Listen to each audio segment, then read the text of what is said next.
আসসালামু আলাইকুম সুপ্রিয় দর্শক, আপনাদেরকে শুভেচ্ছা সহ আমন্ত্রণ জানাচ্ছি বাংলা বিশ সংবাদে। সাথে আছি আমি ইসমতরা জাহান। প্রথমেই লতিফ রেভেন্স সংবাদ শিরোনাম। মিয়ানমারের প্রধানমন্ত্রী অং সান সুচিকে বন্দী করে রাষ্ট্র ক্ষমতার দখল নিয়েছে সেদেশের সেনাবাহিনী। সুষ্ঠু নির্বাচনের পর ক্ষমতা হস্তান্তরের কথা জানিয়েছেন সেনাবাহিনী কমান্ডার ইন চিফ। সিলেটে প্রাতিষ্ঠানিক কোয়ারেন্টাইন নিয়ে দুর্ভোগে যুক্তরাজ্য ফেরত প্রবাসীরা। 7 দিনের পরিবর্তে কোয়ারেন্টাইনে থাকতে হচ্ছে 10 দিন। যুক্তরাজ্য থেকে ফিরলেন আরও 237 প্রবাসী। সিলেটের 207 জনকে পাঠানো হলো কোয়ারেন্টাইনে। দেশে করোনায় আক্রান্ত শনাক্ত ও সুস্থতার হার এগুচ্ছে প্রায় সমান তালে। গেল 24 ঘন্টায় আরও 10 জনের প্রাণহানি। সিলেটে বর্ণমালার মিছিল এর মাধ্যমে ভাষার মাস বরণ। বাঙালির ইতিহাস ঐতিহ্যকে লালন করে মাতৃভাষার মর্যাদা রক্ষায় তরুণ প্রজন্মকে কাজ করার আহ্বান। সিলেট নগরীর লালবাজার থেকে বৃদ্ধের লাশ উদ্ধার। সিলেটে করোনা আক্রান্ত রোগীর সংখ্যা ছাড়ালো 16,000। সুস্থ হয়ে উঠেছেন 15 সহস্রাধিক আক্রান্ত। লেবাননে 41 সদস্যের প্রবাসী অধিকার পরিষদ গঠন। ভারতের উত্তর পূর্বাঞ্চলের ঐতিহ্যবাহী টানটুর দরবার শরীফে ঈসা আলাইহিস সালাম ও বাৎসরিক জলসা বৃহস্পতিবার। এতক্ষণ শুনছিলেন শিরোনাম, এবার বিস্তারিত। মিয়ানমারে জরুরি অবস্থা জারি করেছে দেশটির সেনাবাহিনী। এক বিবৃতিতে সেনাবাহিনী জানিয়েছে, দেশটির ক্ষমতা কমান্ডার ইন চিফ মিন অং হ্যাংলিং এর কাছে হস্তান্তর করা হয়েছে। অর্থাৎ মিয়ানমারের ক্ষমতা এখন সেনাবাহিনীর দখলে। সোমবার বিকালে সেনা কর্মকর্তাদের নিয়ে বৈঠক শেষে মিন অং হ্যাং জানিয়েছেন, অবাধ ও সুষ্ঠু নির্বাচনের পর নির্বাচিতদের কাছে ক্ষমতা হস্তান্তর করবে সেনাবাহিনী। এর আগে দেশটির ক্ষমতাসীন দল ন্যাশনাল লীগ এর ডেমোক্রেসি এনএলডি এর প্রধান অং সান সুচি ও দেশটির প্রেসিডেন্ট উইন মিন্ট সহ বেশ কয়েকজনকে আটক করে সেনাবাহিনী।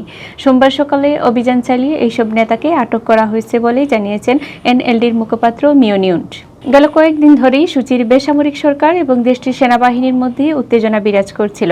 গত বছরের নভেম্বরের নির্বাচনে অং সান সুচির এনএলডি সংখ্যাগরিষ্ঠতা লাভ করে। এরপর থেকেই মূলত দুপক্ষের মধ্যে উত্তেজনা শুরু। প্রথম থেকেই সেনাবাহিনীর নির্বাচনে জালিয়াতির অভিযোগ করে আসছে। নির্বাচনে জালিয়াতির অভিযোগ এনেই মূলত সোমবার ক্ষমতা দখল করেছে সেনাবাহিনী। একই সঙ্গে দেশ জুড়ে 1 বছরের জরুরি অবস্থা জারি করা হয়েছে। সোমবার নবনির্বাচিত সংসদের প্রথম বৈঠক হবার কথা ছিল, কিন্তু সেনাবাহিনী অধিবেশন স্থগিত করার জন্য সরকারের প্রতি আহ্বান জানায়। গত 8 নভেম্বর নির্বাচনে এনএলডি পার্টি 83% আসন পায়। এই ঘটনাকে সুচির বেসামরিক সরকারের প্রতি সর্বসাধারণের অনুমোদন হিসাবে দেখা হচ্ছে। 2011 সালে সামরিক শাসন শেষ হওয়ার পর এটি দ্বিতীয়বার নির্বাচন ছিল। তবে সামরিক বাহিনী নির্বাচনের ফলকে বাধাগ্রস্ত করেছে। তারা সুপ্রিম কোর্টে দেশটির প্রেসিডেন্ট এবং ইলেকট্রাল কমিশনের প্রধানের বিরুদ্ধে অভিযোগ দায়ের করেছে। সিলেটে প্রাতিষ্ঠানিক কোয়ারেন্টাইন নিয়ে দুর্ভোগ পোহাতে হচ্ছে যুক্তরাজ্য ফেরত প্রবাসীদের। সরকার 7 দিনের প্রাতিষ্ঠানিক কোয়ারেন্টাইনের নির্দেশ দিলেও সিলেটে তা বাড়িয়ে 10 দিন করা হয়েছে। কোনো ঘোষণা ছাড়া কোয়ারেন্টাইনের মেয়াদ 3 দিন বাড়িয়ে দেওয়ায় ক্ষোভ প্রকাশ করেছেন প্রবাসীরা। এছাড়া কোয়ারেন্টাইনের জন্য নির্ধারিত অনেক হোটেলের অভ্যন্তরীণ অবস্থা নোংরা ও অস্বাস্থ্যকর বলেও অভিযোগ প্রবাসীদের। গেল 25 জানুয়ারি বিমান বাংলাদেশ এয়ারলাইন্সের ফ্লাইটে সিলেট আসেন 143 জন প্রবাসী। হিসেব অনুযায়ী 1 সপ্তাহের কোয়ারেন্টাইন শেষে সোমবার সকালে তারা নিজ নিজ বাসাবাড়িতে চলে যাওয়ার কথা, কিন্তু রোববার রাতে তাদেরকে জানানো হয় করোনা পরীক্ষা নমুনা প্রদান ও রিপোর্ট আসার পর তাদেরকে কোয়ারেন্টাইন থেকে ছাড়পত্র দেওয়া হবে। কোয়ারেন্টাইনের নির্ধারিত 1 সপ্তাহের মধ্যে নমুনা সংগ্রহ না করায় প্রবাসীরা ক্ষুব্ধ হয়ে ওঠেন। এ নিয়ে কয়েকটি হোটেলে তারা উত্তেজনাও দেখান। এই অবস্থায় সোমবার দুপুর থেকে কোয়ারেন্টাইনে থাকা প্রবাসীদের নমুনা সংগ্রহ শুরু করেন স্বাস্থ্য বিভাগের লোকজন। বিকেলে শাহজালাল বিজ্ঞান ও প্রযুক্তি বিশ্ববিদ্যালয়ের ল্যাবে পাঠানো নমুনা পরীক্ষা যাদের রিপোর্ট নেগেটিভ আসবে তারা কোয়ারেন্টাইন থেকে ছাড়া পাবেন বুধবার। আর রিপোর্ট পজিটিভ আসলে পাঠানো হবে খাদিমস্ত আইসোলেশন সেন্টারে। অর্থাৎ করোনা নেগেটিভ আসা প্রবাসীদেরকে 1 সপ্তাহের পরিবর্তে 10ম দিনে হোটেল থেকে ছাড়া পেতে হচ্ছে। স্বাস্থ্য অধিদপ্তর সিলেট বিভাগীয় কার্যালয়ের সহকারী পরিচালক ডাক্তার আনিসুর রহমান জানান, দেশে ফেরার 7 দিন পর প্রবাসীদের করোনার নমুনা সংগ্রহ করা হচ্ছে। যাদের নেগেটিভ রিপোর্ট আসবে বলে তাদেরকে কোয়ারেন্টাইন থেকে ছেড়ে দেওয়া হবে। 7 দিনের প্রাতিষ্ঠানিক কোয়ারেন্টাইনের সরকারি নির্দেশনা থাকলেও প্রবাসীদের কেন 10 দিন থাকতে হচ্ছে, এমন প্রশ্নের জবাবে ডাক্তার আনিসুর রহমান বলেন, স্বাস্থ্য অধিদপ্তরের নির্দেশনা অনুযায়ী 7ম দিনে নমুনা সংগ্রহ করা হচ্ছে। গতকাল সোমবার নমুনা সংগ্রহ করে শাহজালাল বিশ্ববিদ্যালয়ের ল্যাবে পাঠানো হয়েছে। মঙ্গলবার নমুনা পরীক্ষা হবে এবং বুধবার রিপোর্ট হওয়ার পর কোয়ারেন্টাইনে থাকা প্রবাসীদের ব্যাপারে সিদ্ধান্ত নেওয়া হবে। এদিকে কোয়ারেন্টাইনের জন্য নির্ধারিত কিছু হোটেলের পরিবেশ নিয়ে ক্ষোভ প্রকাশ করেছেন প্রবাসীরা। হোটেল অনুরাগে কোয়ারেন্টাইনে থাকা নগরীর সাদিপুরের বাসিন্দা ওয়াহিদুর রহমান হোটেলের পরিবেশ নিয়ে ক্ষোভ প্রকাশ করেছেন। তার আত্মীয়দের কাছে পাঠানো ছবি ও ভিডিওতে দেখা গেছে হোটেলের রুম, বাথরুম ও বারান্দার পরিবেশ নোংরা ও অস্বাস্থ্যকর। এই অবস্থায় ক্যান্সার আক্রান্ত স্ত্রীকে সাথে নিয়ে থাকতে হচ্ছে তাকে। যুক্তরাজ্য থেকে আরও 237 জন প্রবাসী দেশে ফিরেছেন। এর মধ্যে সিলেটের 207 জন ও দেশের অন্যান্য জেলার 30 জন রয়েছেন। সোমবার দুপুর 12:30টায় বিমান বাংলাদেশ এয়ারলাইন্সের BG202 ফ্লাইট দ্বারা দেশে ফেরেন। সরকারি নির্দেশনা মতো সিলেটে আসা প্রবাসীদের প্রাতিষ্ঠানিক কোয়ারেন্টাইনের জন্য বিভিন্ন হোটেলে পাঠানো হয়েছে। লন্ডনের হিথ্রো বিমানবন্দর থেকে 237 জন যাত্রী নিয়ে বাংলাদেশের উদ্দেশ্যে রওনা হয়ে বিমানের ফ্লাইট সোমবার দুপুর 12:30টার দিকে ফ্লাইটটি ওসমানী আন্তর্জাতিক বিমানবন্দরে অবতরণ করে। পরে সিলেটের 207 যাত্রীকে উড়োজাহাজ থেকে নামানো হয়। ইমিগ্রেশন শেষে তাদেরকে কড়া নিরাপত্তার মধ্য দিয়ে প্রাতিষ্ঠানিক কোয়ারেন্টাইনের জন্য নিয়ে যাওয়া হয় বিভিন্ন হোটেলে।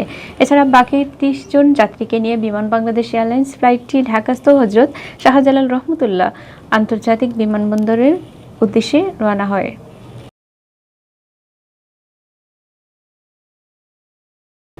সারা দেশে করোনায় আক্রান্ত, শনাক্ত ও সুস্থতার হার প্রায় সমান তালে এগোচ্ছে।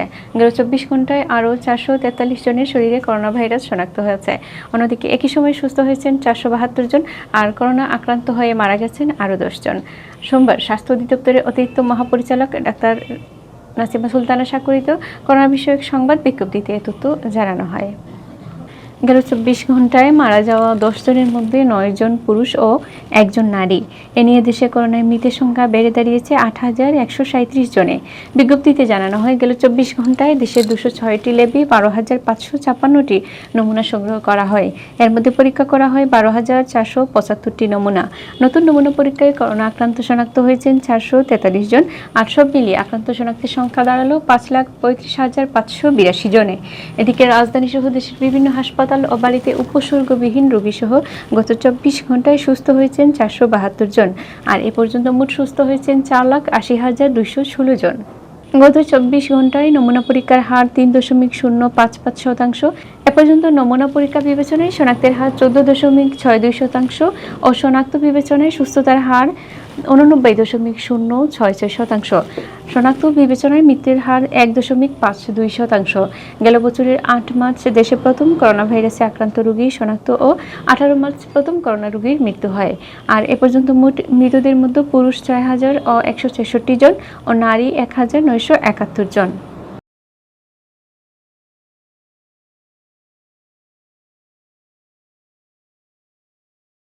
প্রতি বছরের ন্যায় এবারও সিলেটে বর্ণমালা মিছিল এর মাধ্যমে বরণ করা হলো বাসার মাস ফেব্রুয়ারি। বর্ণমালার মিছিল এর আয়োজন করে সম্মিলিত নাট্য পরিষদ সিলেট।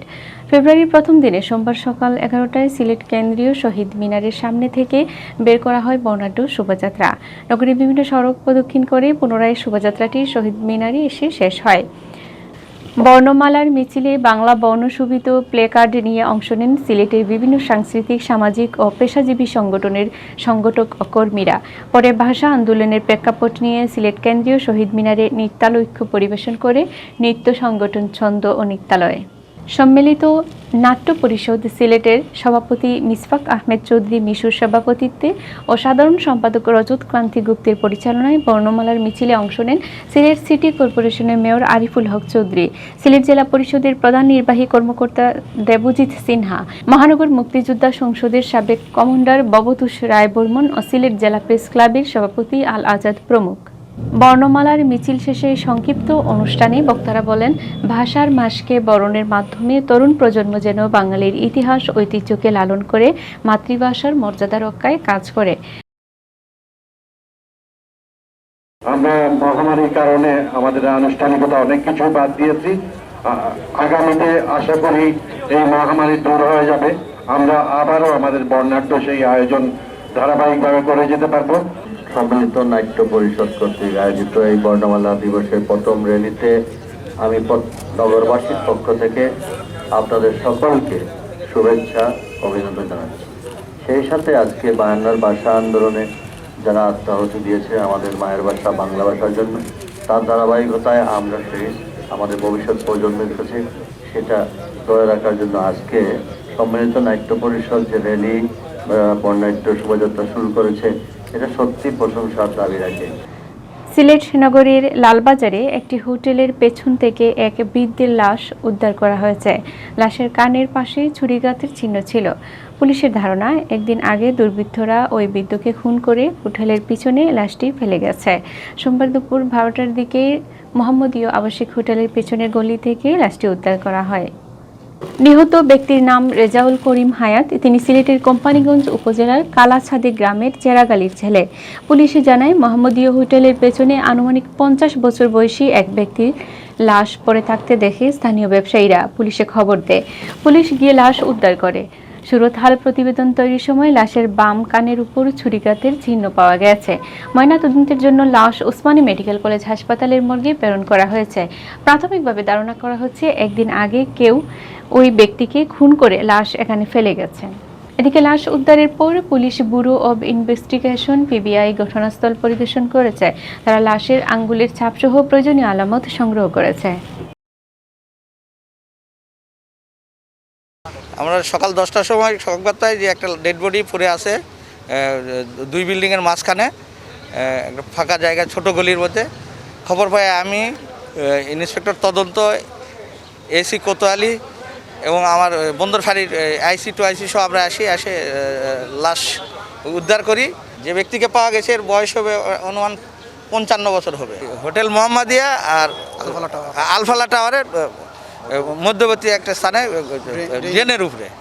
সিলেটের করোনা আক্রান্ত রোগীর সংখ্যা 16,000 ছাড়িয়েছে। আর করোনা থেকে সুস্থ হয়ে উঠেছেন 15 সহস্রাধিক আক্রান্ত। আর সংক্রমণের শুরু থেকে এখন পর্যন্ত করোনায় সিলেট বিভাগে প্রাণহানি ঘটেছে 275 জনের। সোমবার সকালে স্বাস্থ্য অধিদপ্তরের সিলেট বিভাগীয় পরিচালক ডাক্তার সুলতানা রাজি স্বাক্ষরিত কোভিড-19 কোয়ারেন্টাইন ও আইসোলেশনের দৈনিক প্রতিবেদনে এ তথ্য জানানো হয়। প্রতিবেদনে বলা হয়, গেল 24 ঘন্টায় সিলেট বিভাগে 14 জনের করোনা সংক্রমণ শনাক্ত হয়েছে। এর মধ্যে সিলেট জেলার 13 জন ও ওসমানী হাসপাতালে চিকিৎসাধীন রোগী 1 জন। আর একই সময়ে করোনা থেকে সুস্থ হওয়া 16 জনই সিলেট জেলার বাসিন্দা।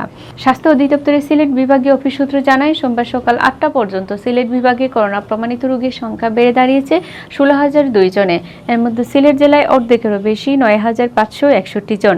এছাড়া সুনামগঞ্জে 2,533 জন, হবিগঞ্জে 1,982 জন ও মৌলভীবাজারে 1,926 জনের করোনা শনাক্ত হয়েছে।